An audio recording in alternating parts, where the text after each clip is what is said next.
Gocho kanya bere ko dwani giwinja ka wuyo kama.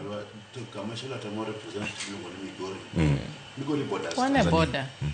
Anti relationship kidi kata ngaman awacho wach thum. One of our best musicians milungo no wino Dio Misiani. Ne jalu to Jeshirati. So the borders joka gin family. Kata ko loro border no tingi loro family mo loro koche loro koni. The fishermen in Migori and what have you, some of them are Tanzania, some of them are Kenya. Kid this bania, to look at relationship until them are bad. But Kawan get reckless leaders. Gimosa Timore Guinea, Asomoko Morocco, and human rights groups have warned that Kenyans in Tanzania remain vulnerable to arbitrary detention, deportation, revocation of visas, work permits, contract, as well as cyber and physical surveillance. Need 20,000 expatriates ma Kenya got.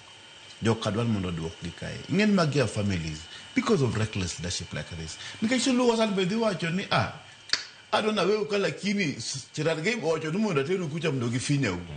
You see, to enga ma senator. Koro problem mantiere ni democracy bende kelunwe yugi bilagi. Mane the best argument against democracy ma ngamelungo ni msitali na wacho ni a 5-minute conversation ki wuyo kod jaumbulu doka jaumbulu bonge gik matin kabisa. Koro jaumbulu amabodhi ombulu tibo poka jomoko bende wuok e ute gokinyi sa paro kinyo mondo gidhi go kura ni Cherargei.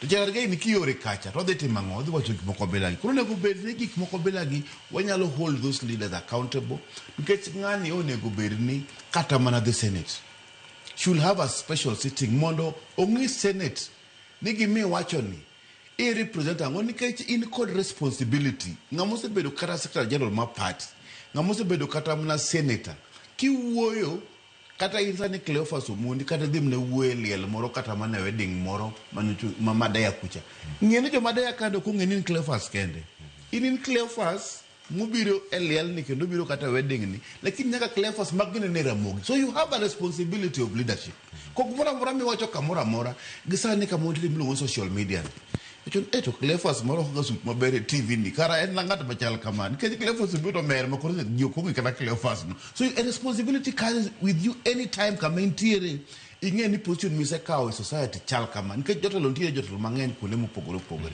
Sheila has not been elected but Sheila is a leader of the people leadership ok nyaka be elected and poka be elected but I'm a leader of the people kuro leadership en gimi botho kamora mora magmi wacho en gima the impact oganda mangen kuro nego bed no train jowamulo at least they are able to speak better erokamana ensare nyakoro mojongo kinyi maka wono ka weche thotho nyama ntiere kar ka to penyo maduogo ko kapodi man mono miyo lor go weche matimore Tanzania kae jaten piny